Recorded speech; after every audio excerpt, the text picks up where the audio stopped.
My name is Abby. I'm in my junior year of high school, and I'm not exactly unpopular. When I walk down the halls in my dresses and skirts, I get some looks from guys, and girls envy my long, shiny hair. One time, a teacher stopped mid-lesson to ask me where she could get the shade of lipstick I was wearing.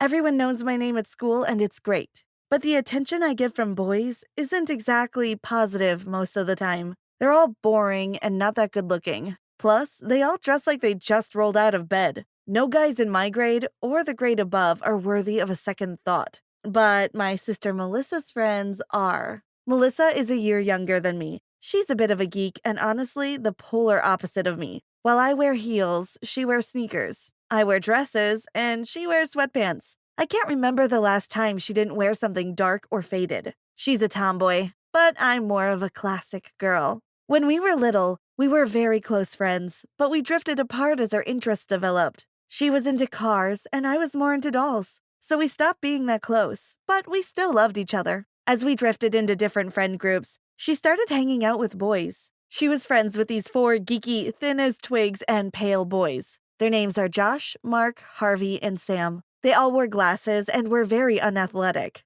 To me, they always seemed gross, which is why I hid in my room whenever Melissa invited them over. But I soon grew tired of hiding in my own house. So I got into this huge fight with my sister and she stopped bringing them home, thank God. Now, I wish she hadn't. I don't know what they did. Maybe they made a deal with the devil, but they had the best glow up anyone has ever had. Nobody noticed, but over time, they started gaining weight, started dressing better, going to the gym, and gaining confidence. Suddenly, those ghosts that floated around were four huge men that were impossible to ignore. And they still hung out with my sister. I'm not gonna lie. I was one of the girls drooling over them whenever they played basketball on the court. But unlike the rest, I didn't glare at my sister. Every girl was suddenly jealous of her. Compared to the baboons I had as classmates, the boys were absolute Greek gods. I was honestly desperate for a boyfriend, so I wanted to be around them. They were the only option. I went to my sister's room after dinner one day.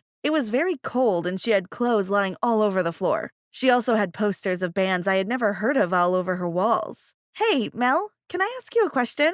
I approached her with. "Shoot," she said. "Why don't you bring the boys around anymore?" "You're seriously asking me that?"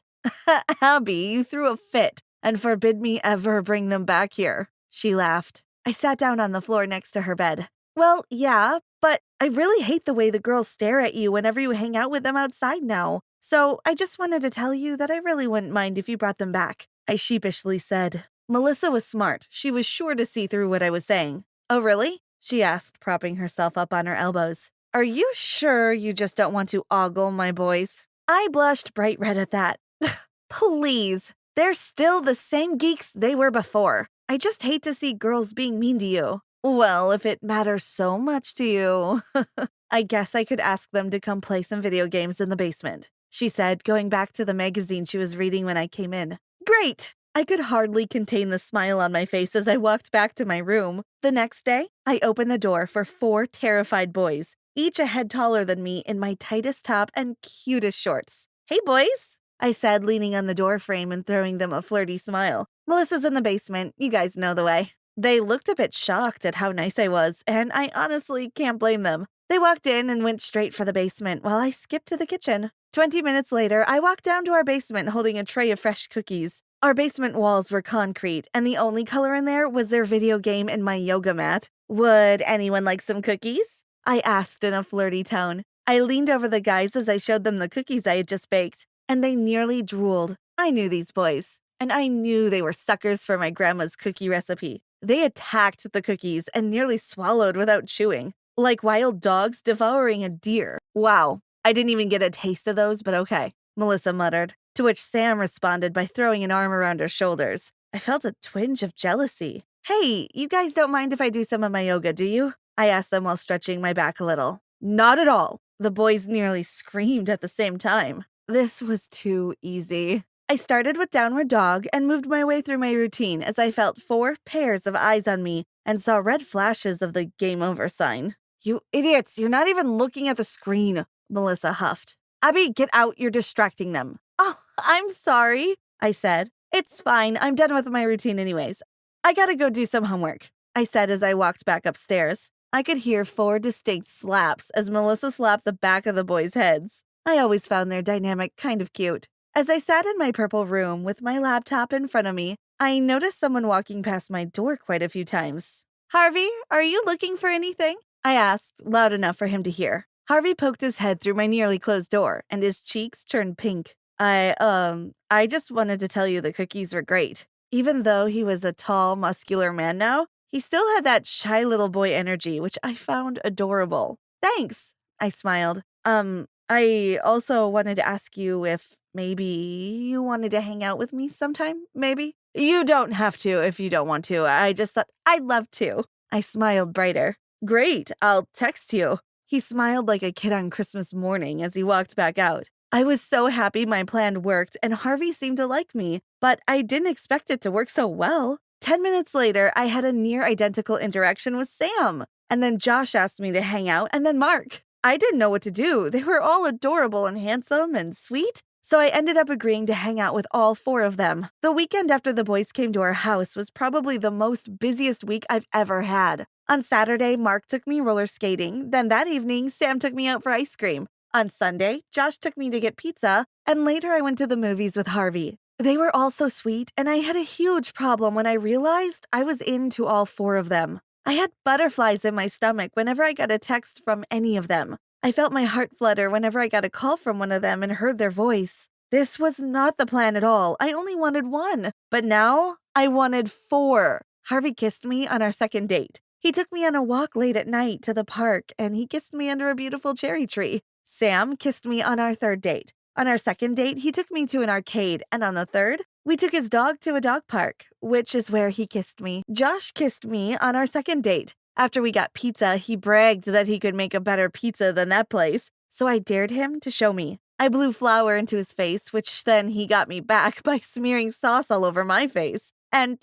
he apologized by kissing me. Mark waited the longest. Dates with him were always light and friendly, never really romantic. But on our 5th date, he took me to a restaurant, after which he walked me home, and he asked for a goodnight kiss. He was the most shy and precious. I could tell he was really nervous, which is why it made me feel guilty to kiss him. I had never regretted any of the kisses before my date with Mark. The others were casual, but he seemed serious. I lied awake all night thinking about how much it might hurt them if they found out I was seeing all 4 of them. Guilt formed a pit in my stomach. The next morning, I was poking at my cereal at the breakfast table when Melissa came downstairs. Yo, you okay? She asked me casually as she made herself breakfast. No. I rested my head on my palms. What did you do? How do you know I did something? You have the same look on your face as when you broke Mom's vase. She giggled. Right, Mel, I did do something.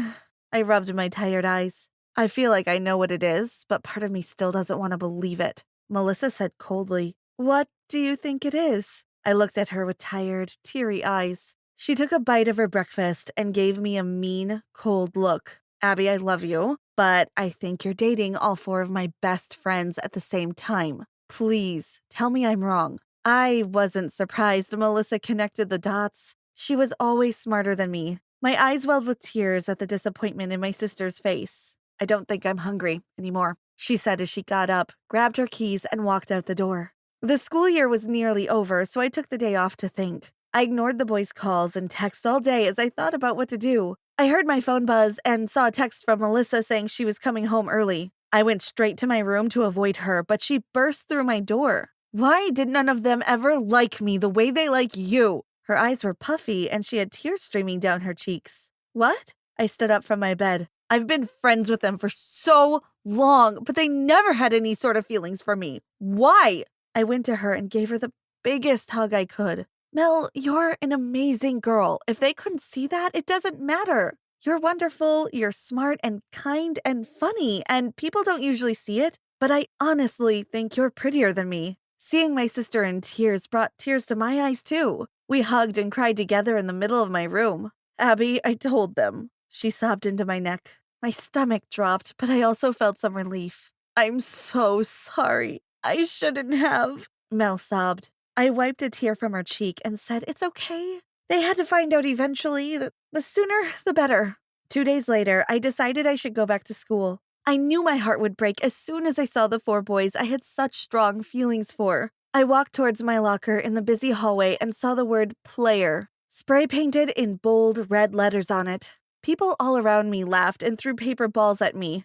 I caught one of them. It was a yearbook page. I sort of expected something like this since Mark was on the yearbook committee. Someone handed me a yearbook, which I opened to see 10 pages of pictures of me on my dates with the boys, full of comments on how I dated four boys at the same time. The nicest word they used was player. Mark, Josh, Sam, and Harvey appeared in front of me, all visibly anger. But the hint of sadness in Mark's eyes is what really broke my heart. "You better stay away from us, Abby. We never want to hear from you again, ever," Josh said. And with that, the boys walked away and out of my life, leaving me crying by my locker.